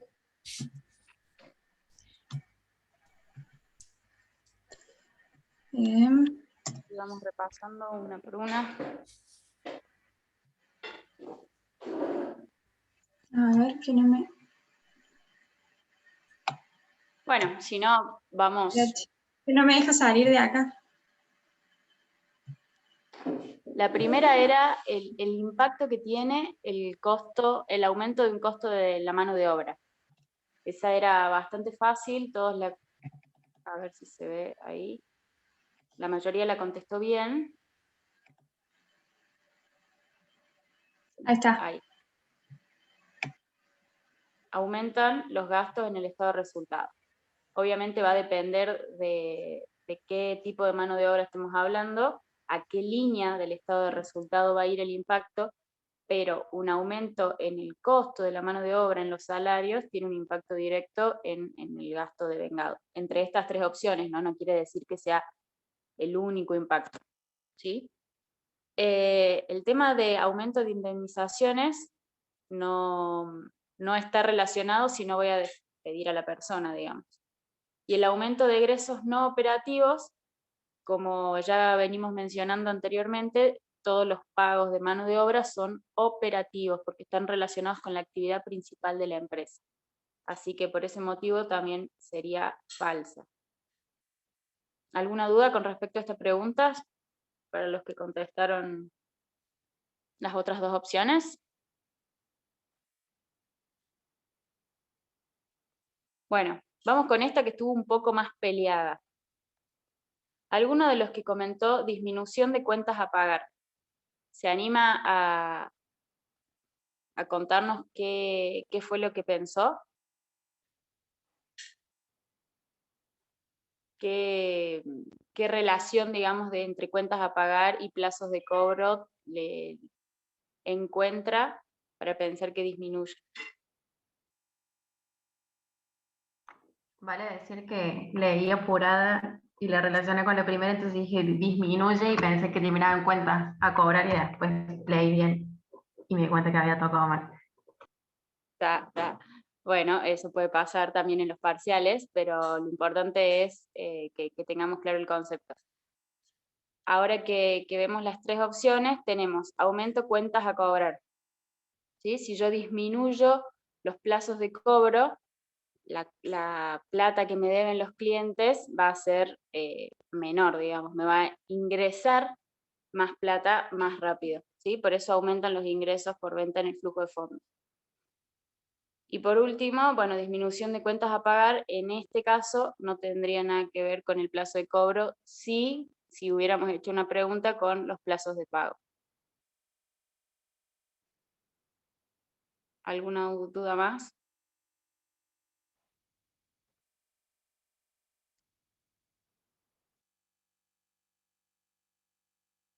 Bien, vamos con la tercera. ¿Qué impacto tiene un aumento en los precios de la materia prima?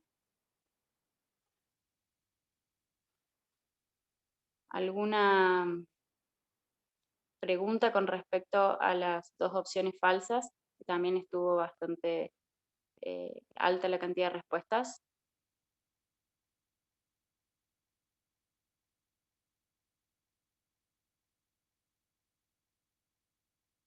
Bueno, para los que les tocó ese tema en el parcial práctico, seguramente ya se habrán dado cuenta, todo lo que yo compro en materia prima, antes de que salga como costo de mercadería vendida, por ejemplo, primero se activa como stock, ¿sí?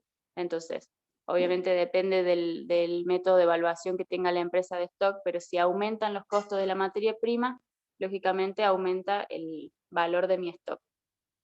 En este caso, el costo unitario de producción no disminuye y, bueno, los gastos financieros no especifica nada de plazos ni nada que tenga que ver con flujo de efectivo, por eso en este caso esa respuesta no tendría tampoco relación con la pregunta.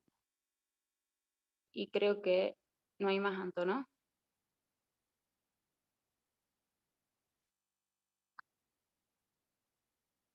Ah, la de la deuda faltaba, sí. Bien, bueno, esto la mayoría la contestó bien. Si yo tengo una deuda a corto o a largo plazo y la cancelo de forma anticipada, obviamente me van a disminuir los gastos financieros porque me van a disminuir los intereses. Y los intereses devengan con el paso del tiempo sobre el capital que yo adeudo. Si yo cancelo el capital que debo, no voy a generar más intereses, por lo tanto, me van a disminuir mis gastos financieros. ¿Eso quedó claro? ¿Alguna duda más?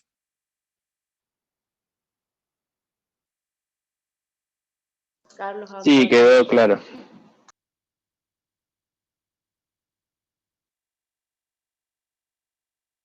Bueno, Voy a cambiar la vamos a- pantalla y voy a ir directamente a las estructuras de estados contables que normalmente utilizamos, más o menos variaciones, para plantear básicamente las mismas preguntas o similares a las que planteó la ingeniera Carrillo, ¿cierto?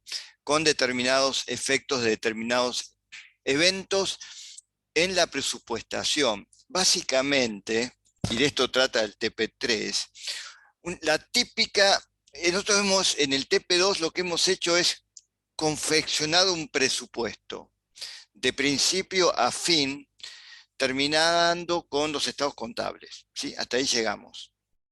En la vida real, el presupuesto termina con una presentación en la cual, tomando como información, como base, lo que hemos hecho nosotros, todos los grupos, mal o bien, se arma una presentación bastante más legible que lo que hemos hecho y se presenta. Como resultado de eso, si alguno cree que el presupuesto sale aprobado de primer intento, está muy equivocado. No importa qué empresa sea, cuántos escalones, sea una multinacional o sea una local, sea una familiar, siempre por parte de los que autorizan, el dueño, el directorio o el cuerpo de gerentes, hay observaciones. Cosas que o bien no cierran con el plan estratégico, o bien no cierran en sí mismas, digamos, ¿sí? Y se buscan alternativas de financiamiento, alternativas de acciones, operativas o no operativas, por ejemplo, un corte de inversiones. Entonces, la típica pregunta es, ¿qué pasa si? ¿Qué pasa si, ejemplo, esta inversión que nos generaba un ahorro de costos variables, supongamos, no la hacemos? Entonces, ese ahorro de costo variable que habíamos incluido en el presupuesto a partir del mes de agosto, por decir algo, porque ahí terminaba la inversión, desaparece, pero también desaparece todo el flujo de fondos no operativo debido a esa inversión. Entonces, hay efectos de los dos lados, ¿de acuerdo? Y tal vez también desaparezcan indemnizaciones que habíamos presupuestado de acuerdo a esa inversión, con lo cual desaparece también el flujo de fondos respectivo. Entonces, fíjense no es difícil, pero hay que tener todos los efectos permanentemente linkeados, digamos, a cada acción. Nosotros no vamos a plantearlos en términos tan complejos, vamos a plantearlo de esta forma. ¿Qué sucede si, supongamos, reducimos las inversiones a la mitad, porque no hay plata? ¿Qué pasa en el presupuesto? Como efectos directos o principalísimos o primigenios o directos, como le queramos llamar. Entonces, empecemos con esa, que es un ejemplo típico de cualquier presupuesto. ¿Qué pasa si no hacemos tal o cual inversión? Tengo una lista de 15 inversiones ordenadas, con algún criterio, y decimos, che, la deuda se nos está yendo muy alta. Está bueno invertir y endeudarse, pero si llegamos a algún ratio demasiado de deuda, por ejemplo, contra patrimonio, que hablamos hoy a la tarde, o deuda contra activo, muy elevado, ya nos van a empezar a mirar mal los bancos, y ahí la cosa se pone complicada, ¿cierto? Entonces, ¿podemos dejar de hacer tal o cual inversión? Bueno, sí. ¿Qué pasa? Entonces yo pregunto,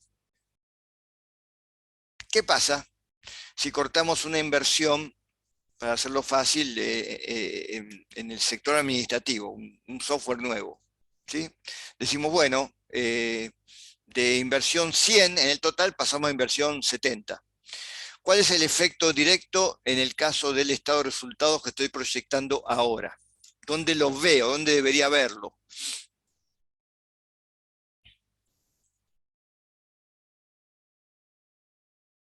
¿Y qué debería haber? Yo los escucho a ustedes y dibujo en base a lo que ustedes me digan.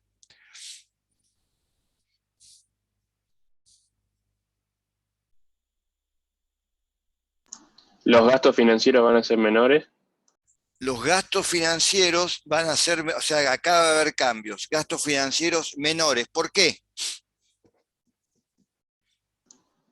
Porque vamos a tener menos deuda y menos intereses. Muy bien, vamos a tener menos egresos, por ende, a igualdad de todo lo demás, ventas, gastos, costos, etcétera, voy a tener, como yo me endeudaba para hacer esa inversión, me voy a endeudar menos y mis gastos financieros van a reducirse, va a haber menos intereses devengados. Bien, ¿qué más?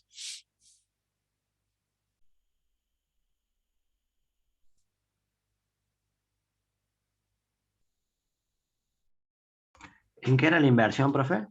En un software de administración, que se terminaba, supongamos, en, qué sé yo, julio. Y aumentarían gastos administrativos. ¿Por qué?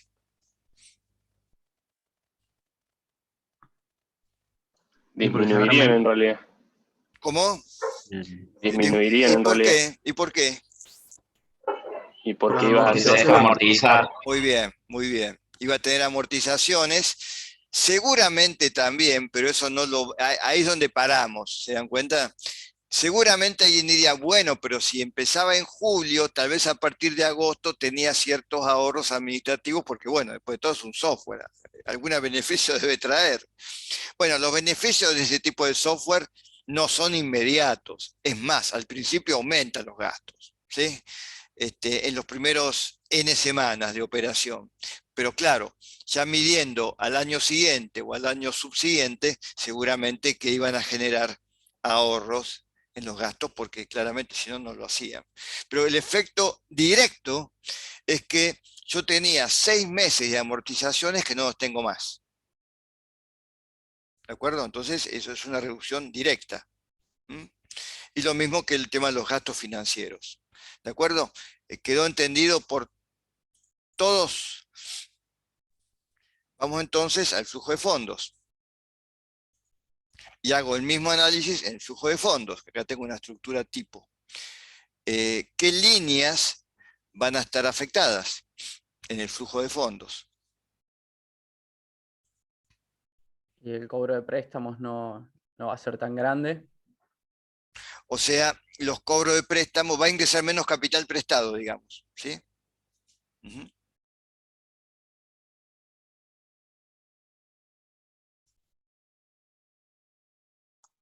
Pago de intereses. Los pagos de intereses, si los intereses se pagaran en el mismo año, tener en cuenta, ¿cierto? Si los intereses se pagaran en el año de presupuestación, habría menos pagos de intereses por préstamos y también eventualmente menos amortización del crédito, ¿cierto? Si parte del crédito se devolvía ya en el mismo año, que podría ser, ¿de acuerdo? También. Todo eso es menos egresos operativos. ¿Y qué más? Perdón, egresos no operativos. ¿Y qué más?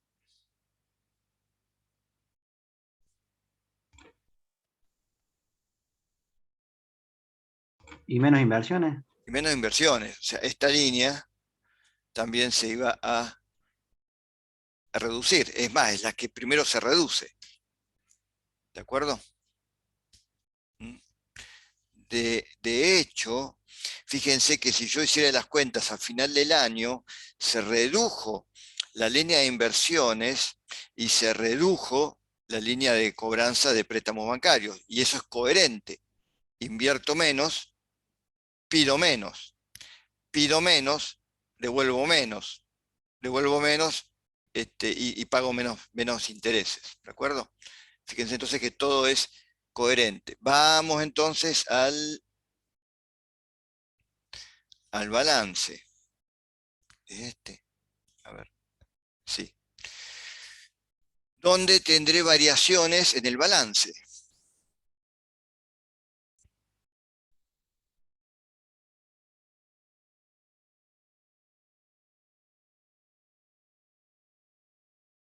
En caja y bancos. En caja y banco porque voy a tener menos egresos, ¿cierto? Voy a tener menos egresos porque estoy invirtiendo menos. Muy bien. En amortizaciones. Entonces, esperen, caja y bancos. Amortizaciones de lo que fuera, en este caso, imaginemos que son, no sé, equipos de instalaciones. Va a haber menos amortizaciones acumuladas, porque en realidad nunca hice esa inversión. ¿De acuerdo? ¿Qué más? Disminución del activo fijo.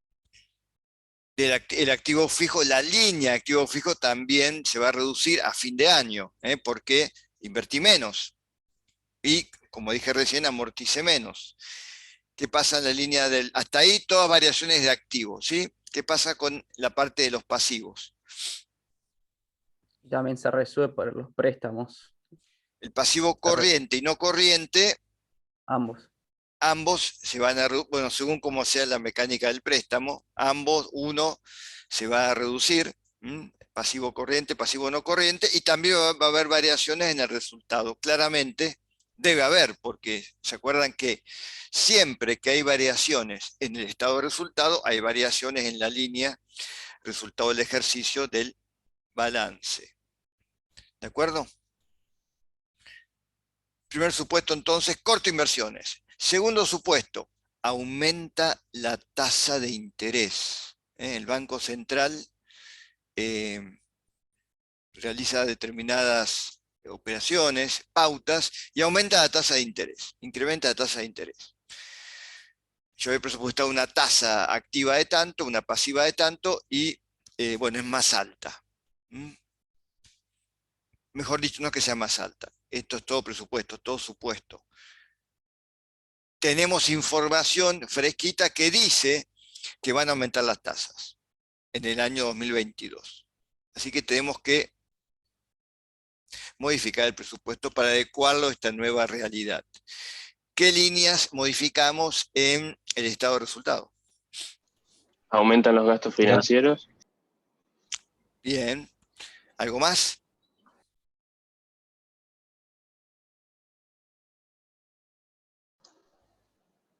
No, me parece que no. Bien.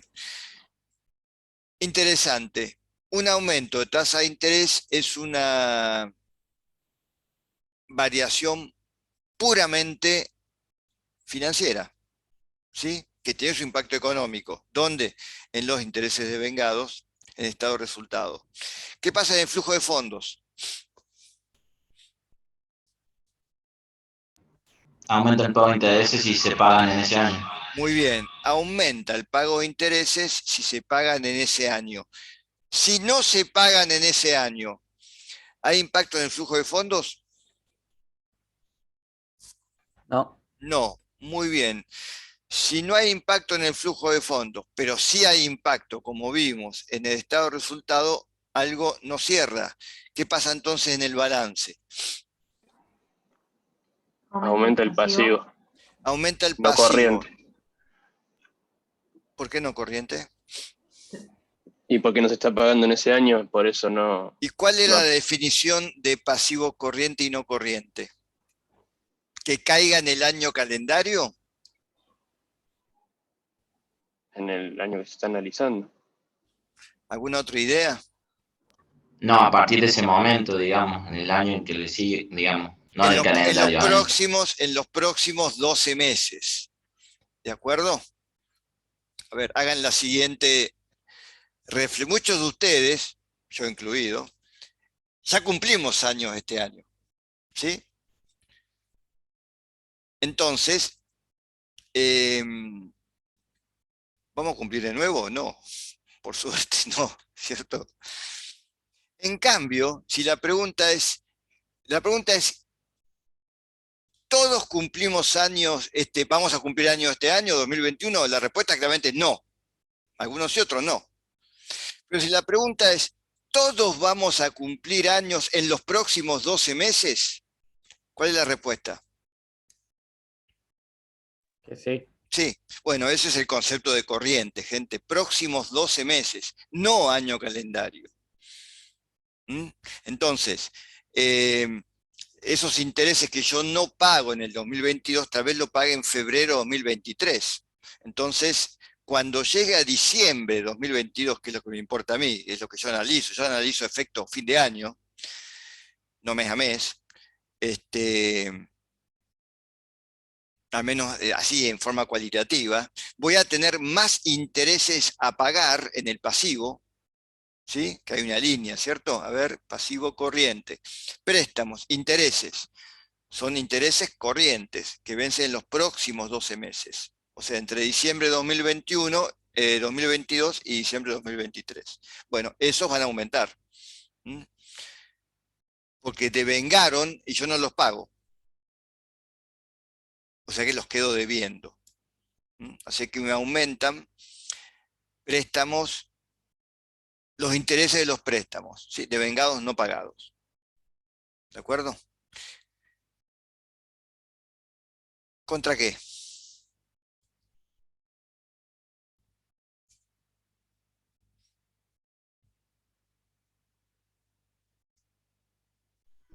¿Gastos financieros?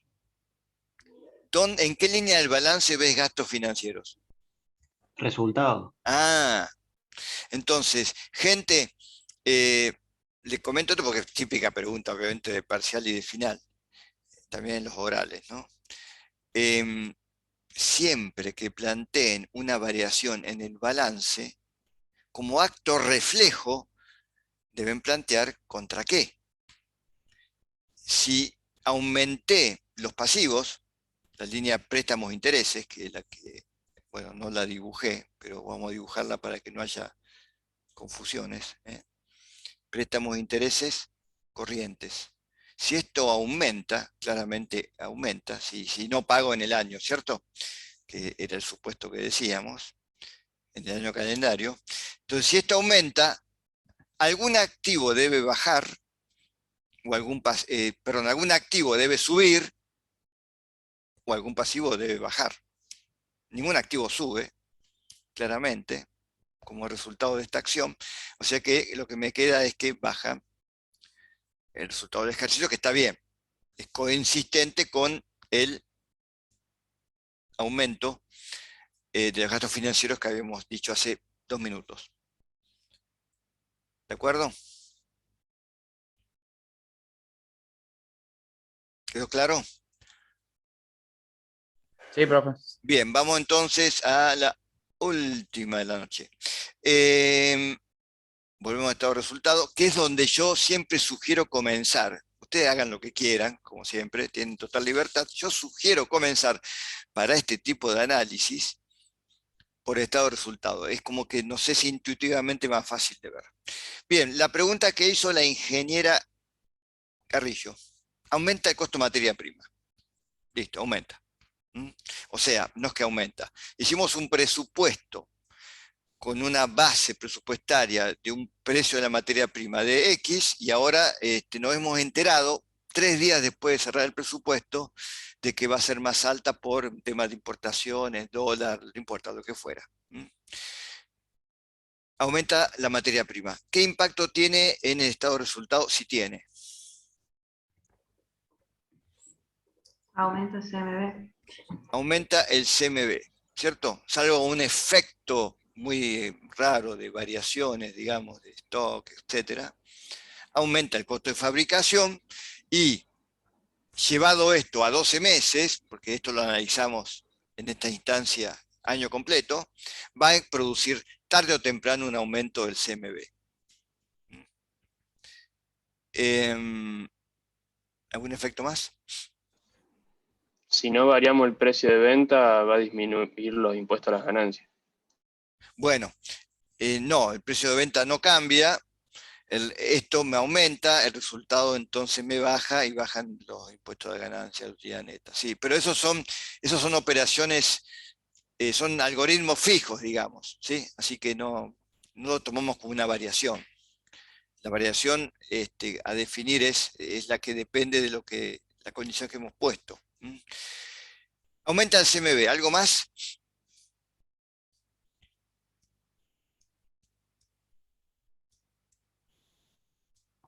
No, nada más. Cambio la pregunta. En el año, como partimos que no cambia ni el nivel de producción, ni el volumen de producción, ni los consumos de materia, cambia únicamente el precio, ¿cierto? No cambia nada más. Aumenta el CMB. En el año, voy a terminar pagando, se mantienen los plazos de pago, obviamente, porque el resto se mantiene, si no es un gran lío, ¿cierto? En el año, voy a terminar pagando por esa materia prima, más, menos o lo mismo.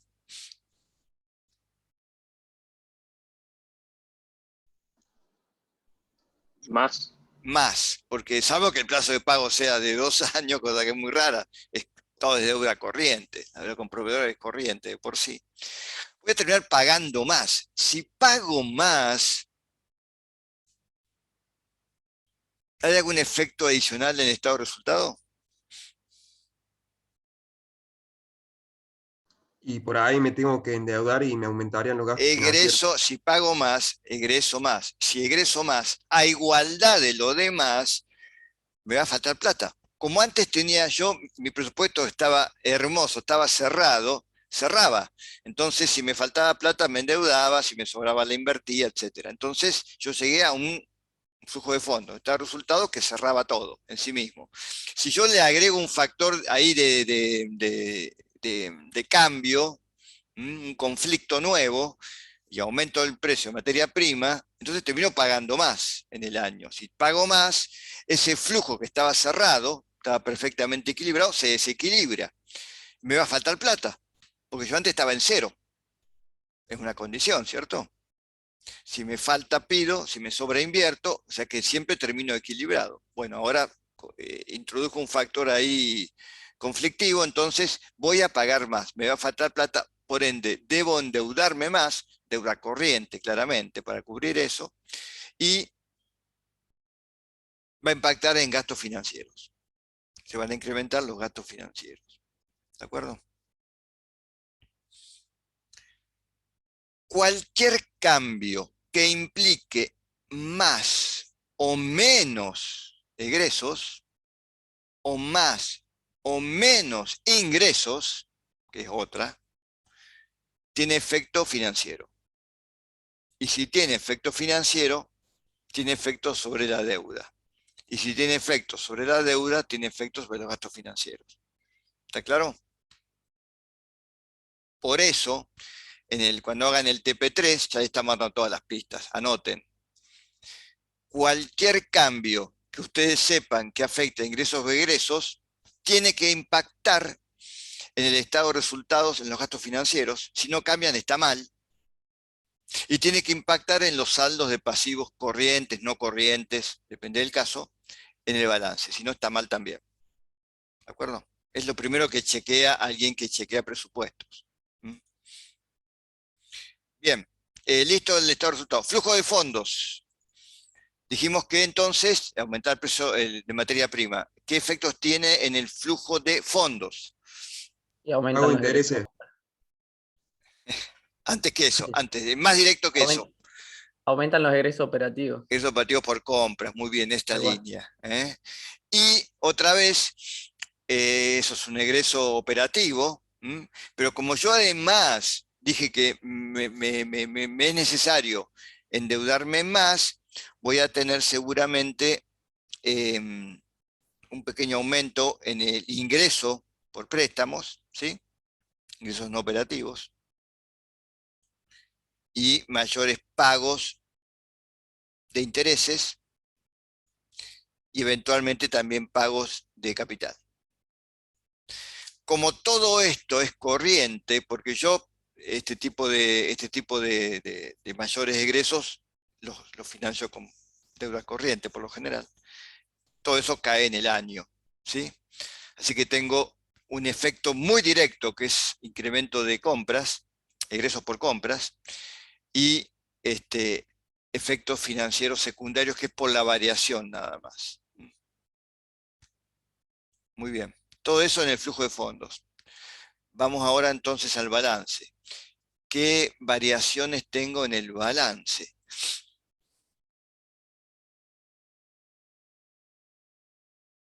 Los inventarios. Los inventarios. Específicamente, como el enunciado decía, el inventario de materia prima, ¿cierto? Como nada cambió, yo voy a terminar el año presupuestado con el mismo volumen de materia prima en stock. ¿De acuerdo? Porque yo no cambié ni los consumos, ni el plan de producción, ni las ventas, ni nada. O sea que termino el año con las mismas unidades en stock, pero están valuadas a N% más. Por ende, ese stock aumentó. Aumentó el activo corriente. ¿Contra qué? Deuda. ¿Qué deuda? Corriente también. Muy bien. ¿Qué deuda corriente? Proveedores. Proveedores. Sea un poco más específico. Entonces, contra la línea de pasivo corriente, proveedores. O sea, aumento de stock contra proveedores. ¿Qué otro cambio podría tener? Este es muy directo. Los intereses contra el resultado. Los intereses, ¿qué intereses? ¿Sería préstamo de capital, profe? Yo debo pedir más plata, por ende, si me van a quedar capitales sin devolver, me van a quedar préstamos eventualmente sin devolver, según como sean los vencimientos de los préstamos. Generalmente esto es corriente, y todo eso ¿contra qué juega? Es un aumento de pasivo, ¿cierto? Sí, como alguien lo dijo, ¿contra qué? Contra el resultado. Eso es resultado, porque es un resultado financiero. ¿De acuerdo? Muy bien, y listo, paramos ahí. Obviamente que un incremento de costo de materia prima puede tener un montón de efectos secundarios más. Alguien dijo, bueno, pago menos impuestos, qué bueno. Está bien, pero eso no es un efecto, eso es un efecto simplemente matemático. Baja la utilidad, y como el impuesto es un porcentaje sobre la utilidad, listo, baja el impuesto. Lo que me interesa son los efectos que uno debe deducir a partir de la variación que planteamos. ¿De acuerdo? Bien. Bueno, así van a ser un poco más, en el caso del TP un poco más complejo, porque ya les pedimos que hagan los números. Hay un planteo cualitativo, que es el que hemos hecho ahora. Hay un planteo cuantitativo, que es el que ustedes van a hacer en el práctico 3. Y que requiere entonces tener claros los conceptos sobre las diferentes, cómo varían las diferentes líneas de estado de resultado, balance y flujo de fondos. ¿De acuerdo? Y también esto puede ser motivo de preguntas en el oral, claramente, ¿sí? O en el escrito. Lo importante, y que lo repito todos los años, y bueno, algunos me escuchan y otros no, es siempre que lo hagan en el balance, equilibren las variaciones. Así de fácil. Y siempre que lo que les plantean genere variaciones en el flujo de fondos en la caja, va a haber una consecuencia financiera. Tanto en el balance, variación de pasivos, como en el estado de resultado, variación de gastos financieros. ¿De acuerdo? Eso sí tómenlo como una especie de ley, porque es lo primero que nos fijamos, claramente, cuando corrijamos el práctico, o el parcial práctico. Bien. ¿Alguna duda? Si no, terminamos aquí. Y nos veremos ¿cuándo? Bueno, nos veremos, o se verán, con sus docentes de prácticos durante julio. Es altamente recomendable que terminen durante julio, no dejen para más. Porque la primera clase, después del receso, explicamos el TP3 y empieza a correr el reloj del TP3. ¿De acuerdo? Y listo, ¿no? Después ya quedan liberados para rendir finales, rendir lo que quieran, durante julio o descansar, ¿sí? Los más afortunados. ¿Alguna duda final? Consulta conceptual. Ah, las notas. Entonces, ya dije la fecha límite, el otro lunes. Antes de eso, seguramente, publicaré un mensaje en el foro avisando que están las notas cerradas. Irán a autogestión y verán sus notas los que aprobaron. O sea, todas son 6 o más. Los que no tengan nota, no pregunten, falta mi nota. es que no aprobaron, lo cual ya lo podrían sospechar de antes en base a lo que ustedes lean de la corrección del parcial práctico. Va a haber una revisión del parcial práctico a la cual esperamos que lleguen los que se inscriban porque realmente discutieron entre los tres, leyeron los que les corregimos, no lo entendieron o lo entendieron y pensaban que está mal corregido. De hecho, lo consultaron con otro grupo que tuviera un tema parecido o el mismo. Y después de todo eso, se anotan a la revisión. Y llegamos y les explicaremos los diferentes criterios. ¿De acuerdo? En caso de error de corrección, como ya dijimos, la nota se corrige para arriba o para abajo, ¿no? Porque el error de corrección puede tirar para arriba o para abajo, ténganlo claro, ¿no? ¿Alguna consulta más? No, profe, todo claro. Bueno, gracias por responder. Listo, nos vemos entonces la primera clase ya con la explicación del TP3 y ya, yo imagino, porque soy un tipo optimista en el fondo, con todos los TP2 terminados, gente, y ojalá aprobados. ¿De acuerdo? Para eso tienen todo un mes. Muy bien. Hasta la próxima clase dentro de 5 semanas. Chao, hasta luego. Chao, profe. Hasta luego. Hasta luego, profe. Hasta luego.